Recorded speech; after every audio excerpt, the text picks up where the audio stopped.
구원받은 사람이란 어떤 사람이 구원을 받았는지 아닌지를 우리가 확실히 알기는 어렵습니다. 사실 자기 자신에 대해서도 확실히 알기는 어렵습니다. 일단 영적인 부분을 우리가 정확히 알 수 없는 문제고요. 구원을 우리에게 익숙한 타임라인에 가져다 놓으면 아무래도 미래에 해당되는 것일 텐데 우리는 미래는 알 수 없는 것이기 때문입니다. 예정이 되었다라고 주장하는 분들도 있지만 예정이 되었다 한들 어떻게 예정되어 있는지를 우리가 지금 미리 알 수는 없는 것이죠. 하지만 구원받은 사람다운 인격은 있습니다. 그 사람의 모습을 보면 진짜 구원받은 사람인지 예수 그리스도를 모신 신자인지 그 사람의 모습을 통해 어느 정도는 엿볼 수가 있습니다. 우리가 확실하게 단정 짓기는 어렵겠지만 어느 정도 그 모습을 보고 엿볼 수는 있어요.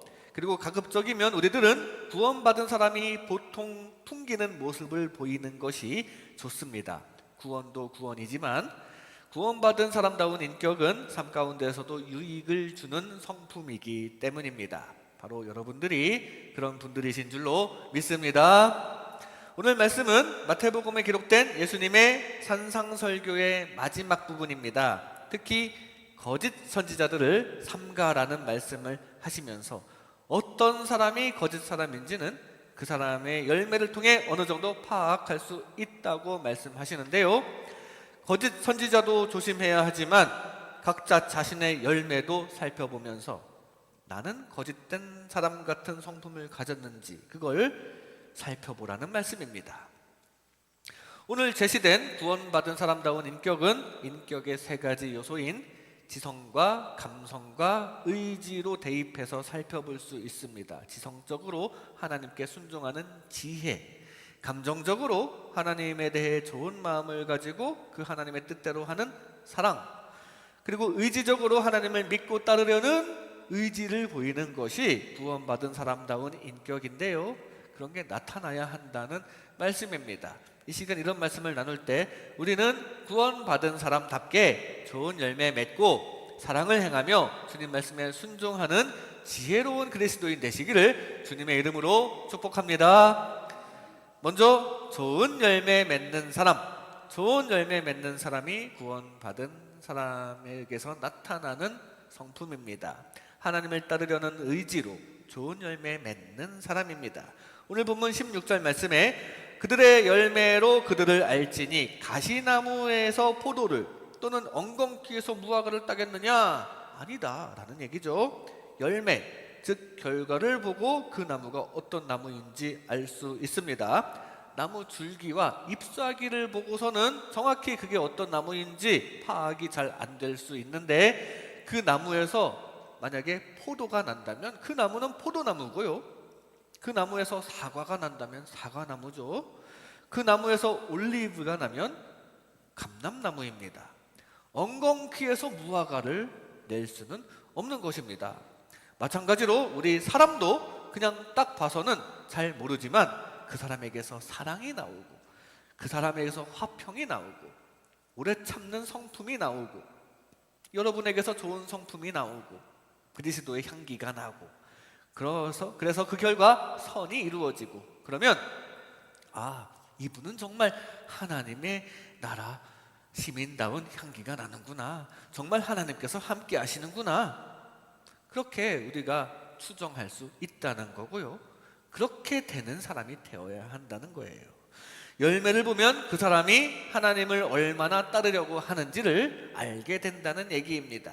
이렇게 열매가 어떤지로 그 사람의 의지, 얼마나 하나님을 따르려고 하는 의지를 갖고 있는지, 얼마나 천국 시민다운 삶을 살려고 하는지를 알 수 있습니다.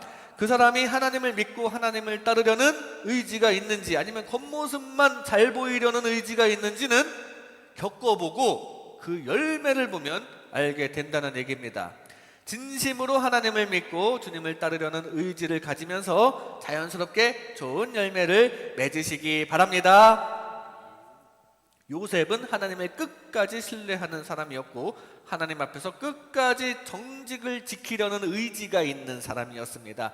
그런데 그의 신앙과 그 정직하려는 마음을 사실 아무도 몰라주고 있었어요. 드러나지가 않았습니다. 그러나 마지막에 좋은 열매가 쫙 펼쳐지죠. 항상 함께 하셨던 하나님께서 꿈을 해석해 주시고 다가올 풍년을 대비하여 어떻게 하라 알려주셔서 그 다음에 다가오는 흉년의 애굽이 이제 잘 되는 열매, 그리고 요셉도 잘 되는 열매가 마지막에 나타났습니다. 그리고 덩달아 요셉이 믿는 하나님을 잘 나타내게 되는 그런 선교의 열매까지 마지막에 맺을 수 있게 되었는데요. 그걸 보니까 이제 사람들이 요셉이 정말 괜찮은 사람이라는 걸 알게 되었고, 그게 만천하에 드러나게 되었고, 특히 하나님을 끝까지 신뢰하는 신앙인이었다는 사실을 모두가 알게 되었고, 당대 많은 사람들에게 선한 영향력을 끼치게 되었습니다. 하나님을 향한 의지가 있다면 언젠가 이렇게 열매가 나타날 줄로 믿습니다. 여러분의 믿음이 삶의 선한 열매로 나타나시기 바랍니다. 사도 바울도 하나님을 끝까지 신뢰하고 하나님을 향한 사명을 감당하겠다는 의지 하나만으로 수많은 핍박과 고난을 다 이겨냈습니다. 그러다가 마지막에는 큰 열매를 맺게 되죠. 초대교회의 든든한 기초를 세우고요, 그리고 신약 성경의 많은 부분을 기록하여 그 영향이 오늘날까지 끼쳤습니다. 좀 과장되이 말하면 바로 우리도 지금 이렇게 하나님을 만나고 있는데 이것도 바울이 맺은 열매라고 볼 수 있어요. 이렇게 하나님을 향한 의지가 있다면 언젠가 이렇게 열매로 나타나는 줄로 믿습니다. 열매는 마지막에 나타나기 마련입니다. 요셉도 마지막까지 얼마나 고생이 많았는데요. 그래서 열매를 맺기 위해서는 인내가 필요합니다. 참 선지자이신 예수님께서도 마찬가지였어요. 예수님께서 맺어주신 십자가 사랑의 열매가 나타나기까지도 수많은 오해와 고통과 시련이 예수님께 필요했습니다. 여러분의 믿음이 삶의 선한 열매로 나타나기까지도 많은 어려움이 있을 수 있는데요, 반드시 끝까지 인내할 수 있기를 바랍니다. 일상생활을 하면서 우리가 이웃사랑의 열매를 자꾸 보여주면 우리가 말로 이렇게 전도를 성격상 잘 못한다 하더라도 저 사람 같이 되려면 나도 교회 한번 다녀봐야겠다라는 생각을 품게 만드는 거, 그것도 중요합니다. 그러면서 교회에 나오게 되는 경우가 많이 있거든요. 여러분의 모습만 보고도 주변 사람들이 예수님이나 교회에 대해 좋은 인상을 갖게 된다면 그것이 좋은 열매로 나타날 것입니다. 바라기는 그리스도의 향기를 내면서 끝까지 인내 잘하여 결국에는 어떤 방향으로든 선한 열매를 맺는 그리스도인 되시기를 주님의 이름으로 축복합니다. 좋은 열매 맺는 사람입니다. 다음으로 사랑을 행하는 사람. 사랑을 행하는 사람이 구원받은 사람입니다. 하나님을 사랑하는 감정으로 하나님 뜻대로 하는 사람입니다. 오늘 본문 21절 말씀에 나더러 주여 주여 하는 자마다 다 천국에 들어갈 것이 아니요 다만 하늘에 계신 내 아버지의 뜻대로 행하는 자라야 들어가리라. 천국에 들어가는 사람, 즉 구원받는 사람은 주여 주여 하면서 겉모습만 열심히 기도하는 척하는 사람이 아니라 하나님의 뜻대로 하는 자, 하나님의 뜻대로 하는 자가 천국에 들어간다고, 구원받는다고 말씀하십니다. 우리가 누군가를 감정적으로 좋아하면 그 사람의 뜻대로 해주게 되죠. 바로 그 좋은 감정을 하나님께 가지고 하나님의 뜻대로 해줄 수 있어야 그게 하나님 나라에 어울리는 사람이 되는 것입니다. 하나님에 대한 좋은 감정을 가져서 그 하나님의 뜻대로 행하시기 바랍니다. 근데 그 하나님의 뜻도 사랑입니다. 하나님의 뜻도 사랑이에요. 하나님께서 우리를 지으신 목적부터가 우리와 사랑을 나누시기 위해서 지으셨습니다. 근데 사탄이 우리가 온전히 하나님과 사랑을 나누지 못하도록 방해를 하고 있지요. 하나님을 사랑하고 이웃을 사랑하는 것이 하나님께서 우리를 지으신 목적이자 뜻입니다. 그래서 율법도 결국은 사랑으로 귀결이 됩니다. 율법을 요약한 10계명을 다시 요약하면 1계명에서 4계명까지는 하나님을 사랑하라. 그리고 5계명부터 10계명까지는 이웃을 사랑하라. 합쳐서 사랑하라는 게 율법이자 하나님의 뜻입니다. 다시 말해 우리가 그토록 사랑하는 하나님의 뜻, 그 하나님의 뜻인 사랑을 행하는 자, 즉 하나님에 대한 좋은 마음으로 하나님 뜻대로 따르는 자가 천국에 들어간다라고 말씀하십니다. 이렇게 하나님의 뜻대로 하는지 아닌지로 그 사람이 하나님에 대한 감정을 알 수 있습니다. 하나님의 뜻인 사랑 그 자체가 바로 감정적인 것이기도 하고요. 그걸 하나님의 뜻대로 사랑 잘 베풀려면 하나님에 대한 감정이 좋아야 하겠죠. 하나님에 대한 감정이 좋아야 하나님 뜻대로 해야지 하면서 사랑을 베풀 수 있습니다. 하나님의 뜻인 사랑을 하나님께도 드리고 그 사랑을 이웃과도 잘 나눔으로써 구원받은 사람다운 감정을 지니시기 바랍니다. 예수님의 모친 마리아가 천사에게 말도 안 되는 말을 들었습니다. 아들을 낳으리니 이름을 예수라 하라. 지금 남편 될 사람과 정식으로 결혼한 것도 아니고 그래서 아들이 생길 리가 없는데 아들을 낳는다는 말도 안 되는 얘기를 들었고요. 또 그 아들이 지극히 높으신 이의 아들, 즉 하나님의 아들이라는 부담스러운 말씀을 들었습니다. 말도 안 되는 말씀, 부담스러운 말씀을 들었어요. 근데 그게 하나님의 뜻이래요. 만약에 마리아가 그 하나님을 믿지 않았거나 하나님을 별로 안 사랑했다면 그 아들을 그렇게 키우지 않았을 수도 있습니다. 의도치 않은 아들이라고 막 키울 수도 있었어요, 우리 예수님을. 또는 요셉의 아들인 것처럼 위장할 수 있었을 텐데 성령으로 잉태된 게 아니라 요셉의 아들인 것처럼 위장할 수도 있었을 텐데 마리아는 그러지 않았고요. 하나님의 뜻을 믿음으로 받아들이고 하나님을 사랑하는 마음으로 아기 예수님을 사랑으로 잘 키웠습니다. 베드로도 마찬가지예요. 베드로도 하나님의 뜻을 잘 따랐습니다. 예수님을 통해 내 양을 먹이라 라는 하나님의 뜻을 잘 전달받고 남은 평생을 예수 그리스도를 전하는 일에 올인했는데요.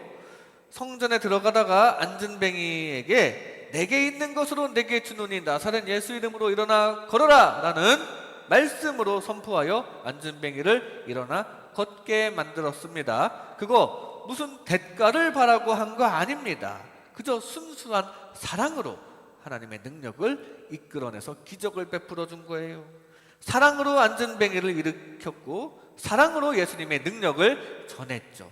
그래서 많은 사람들이 그걸 보고 또 믿음을 가지고 좋은 영향을 받았을 것입니다. 이게 다 사랑으로 한 것입니다. 그리고 나중에 고넬료라는 이방인에게 복음을 전하게 되는데요. 사실 유대인이었던 베드로는 이방 민족을 별로 안 좋아했거든요. 그런데 사랑하는 하나님의 뜻이니까 하나님의 뜻대로 이방인에게 지금 복음을 전하고 사랑을 실천했습니다. 우리도 우리가 사랑하는 하나님의 뜻대로 사랑을 실천할 수 있기를 바랍니다. 아무리 보기 좋은 종교 활동이라도 그 안에 사랑이 없으면 하나님의 뜻과 점점 멀어질 수 있습니다. 대제사장과 바리새인이 그랬죠. 사랑을 전하는 종교인이라면서 그 안에는 욕심과 명예에 대한 집착으로만 가득하니 불쌍한 사람을 무시하기나 하고 성전에서 이득을 창출하기나 하고 사랑과는 거리가 먼 종교 지도자가 되었습니다. 그래서 그 속마음을 훤히 꿰뚫어 보시는 예수님께 책망을 받았죠. 우리는 무슨 일을 하든지 주님을 앞세워야 합니다. 내가 앞장서다 보면 어느 순간 나도 모르게 사랑이 아닌 욕심을 추구하는 길로 가게 됩니다. 그리고 그것은 하나님의 뜻이 아닌 길일지도 모릅니다. 하나님의 뜻이 아닌 다른 길로 가게 되는 거예요. 우리는 사랑의 하나님을 앞세우며 나아가 우리를 호시탐탐 노리는 악한 영에 대해서 늘 승리하면서 사랑을 행하는, 그래서 우리가 사랑하는 하나님의 뜻대로 행하는 그리스도인 되시기를 주님의 이름으로 축복합니다. 사랑을 행하는 사람입니다. 마지막으로 순종하는 사람, 순종하는 사람이 구원받은 사람다운 성품을 보이는 사람입니다. 하나님께 순종하는 지혜로 사는 사람이 되어야 합니다. 오늘 본문 24절 말씀에 그러므로 누구든지 나의 이 말을 듣고 행하는 자는 그 집을 반석 위에 지은 지혜로운 사람 같으리니, 이 반석 위의 집은 천국 집과 같고 무너지는 집은 이 세상 집과 같습니다. 천국 집과 세상 집이 있어요. 근데 세상 사람들은 근시안적이라서 그런지 모래 같은 이 세상 집에만 심혈을 기울이고 세상 것들에만 돈과 시간과 노력을 투자하지만 곧 무너질 겁니다. 세상 집은 곧 무너져요. 우리는 그것보다 영원히 든든한 천국집을 지어야 하는데요, 그러려면 예수님의 말씀을 듣고 행해야 한다, 그런 말씀입니다.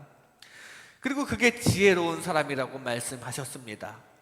반대로 예수님의 말씀을 듣고 행하지 않는 자는 어리석은 사람이라고 말씀하십니다. 우리가 세상에서 평생 지식을 습득하고 경험을 쌓아서 나름 지혜롭게 모든 상황을 대처한다지만 사실 지혜 중에 지혜는 말씀대로 순종하는 것이 가장 큰 지혜입니다.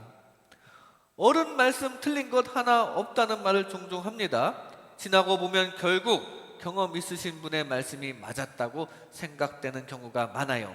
그런데 가장 경험이 많으신 분, 가장 지혜로우신 분이 누구냐면 바로 우리 주님입니다. 그러므로 지금은 내 뜻이 맞는 것 같을지라도 나중에 돌이켜보면 우리 창조주 주님, 창조 시부터 지금까지 온갖 일을 다 겪으시고 우리보다 훨씬 많은 인생들을 다 살펴보신 그 경험 많으신 우리 주님 말씀이 맞았다는 것을 깨달을 것입니다. 특히 심판이 완료된 후에는 그게 완전히 확실하게 드러날 것입니다. 이렇게 말씀대로 순종하는지로 그 사람의 지성을 알 수 있습니다. 우리 지혜로우신 하나님의 말씀대로 순종하는 것이 가장 큰 지혜인 줄로 믿습니다. 주님 말씀대로 잘 순종하시기 바랍니다. 가장 지혜로운 건 본인의 머리가 뛰어나고 상황을 잘 파악하는 게, 그게 가장 지혜로운 게 아니라 가장 지혜로우시고 가장 경험하신 분의 말씀을 따라 순종하는 게 그게 가장 지혜로운 것이라는 거 기억하시고 하나님 말씀대로 잘 순종하는 지혜자 되시기 바랍니다. 예수님의 모친 마리아가 임신을 했을 때 남편 요셉에게 가장 먼저 든 생각은 아마 의심이었을 겁니다. 의심의 생각이 가장 먼저 들어왔을 거예요. 아니, 저 여자가 어쩜 저럴 수 있어? 이거 파혼해야 하나? 말아야 하나? 요셉의 계획은 가만히 관계를 끊는 것, 남들에게 소문은 내지 않고 그냥 조용히 파혼하는 게 그의 계획이었습니다. 근데 그에게도 천사가 나타났습니다. 너희 아내에게 잉태된 자는 성령으로 잉태된 것이다. 아들을 낳으리니 이름을 예수라 하라 라고 천사가 나타나셔서 말씀해 주셨어요. 누가복음에는 마리아에게 천사가 나타났고요, 마태복음에서는 이 남편 요셉에게 천사가 나타났다고 기록이 되지요. 양쪽에 다 나타났습니다. 그 말씀을 들은 요셉은 처음엔 당황스러웠을 겁니다. 그러나 요셉은 그 주님의 말씀대로 행했습니다.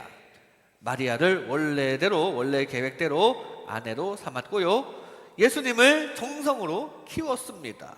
이게 지혜로운 것입니다. 가장 지혜로우신 하나님의 말씀대로 순종을 한 것이잖아요.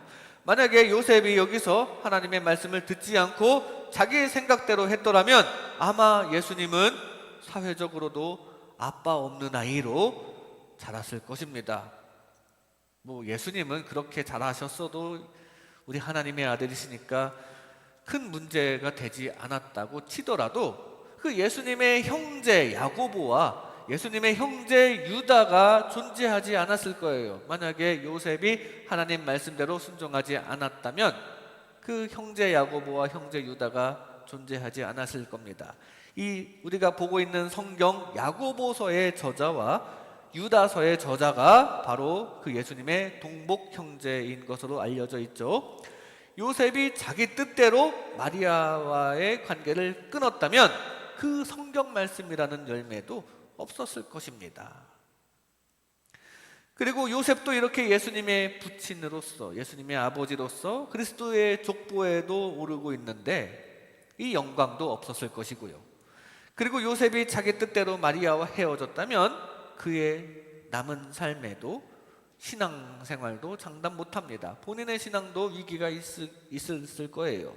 이 모든 것이 주님의 말씀대로 순종했기 때문에 일이 잘 된 것이고 잘 풀린 것이고 문제가 해결된 것이고 그것이 바로 지혜였다는 사실을 기억하시기 바랍니다.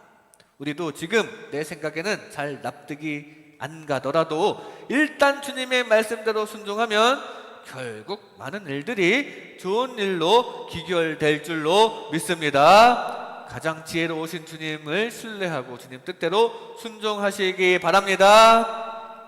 엘리사가 나아만에게 요단강에 7번 몸을 씻으라고 합니다. 그때 나아만의 생각은 어떠했을 것 같습니까? 내가 그래도 장군인데 궁전에서 몸을 씻는 것도 아니고 강물에다가 몸을 씻으라니, 그 야외에서 그 깨끗하다고 보장되지도 않는 거기에 몸을 씻으라니 하면서 인간적으로 꽤 불쾌한 심정이었을 겁니다. 하지만 하나님의 선지자인 엘리사가 그렇게 말씀을 전했거든요. 그래도 하나님의 선지자인 엘리사 말을 들어야겠다 라고 생각을 하고 그 말대로 순종을 하였고 그 결과 살결이 깨끗해지는 기적을 체험하게 되었습니다. 순종하였더니 좋은 일이 일어난 것입니다.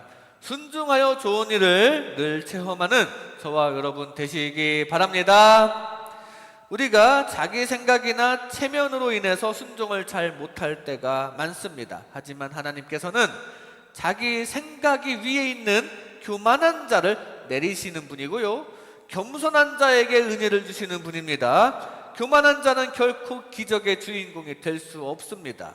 교만한 자는 자기 생각이 제일인데 그 자기 생각은 뭡니까? 이 세상 차원에 머무르는 생각입니다. 이 초월적인 기적을 받아들일 수가 없어요. 우리는 주님의 방법을 이해할 수 없을지라도 주님께서 말씀하시면 그대로 나아가고 또 주님 말씀대로 멈출 수 있기를 바랍니다. 그 우리를 초월하시는 주님의 그 지혜대로 우리가 따르는 것이 가장 좋은 것입니다. 우리 하나님을 진정 창조주님으로 믿는다면, 그 창조주의 전능하심을 믿고 의지한다면 설령 이해가 되지 않더라도 우리는 순종해야 마땅할 줄로 믿습니다. 우리 삶을 창조하신 주님 말씀을 믿고 순종하는 것이 사실 지혜로운 것이라는 거 잊지 마시기 바랍니다. 그것이 환난에도 무너지지 않는 신앙입니다. 바라기는 우리 모두 참 하나님의 말씀에 순종하는 지혜로 든든한 신앙길을 걸어가는 저와 여러분 되시기를 주님의 이름으로 축복합니다. 이 시간 구원받은 사람이란이라는 제목으로 하나님의 은혜를 나눴습니다.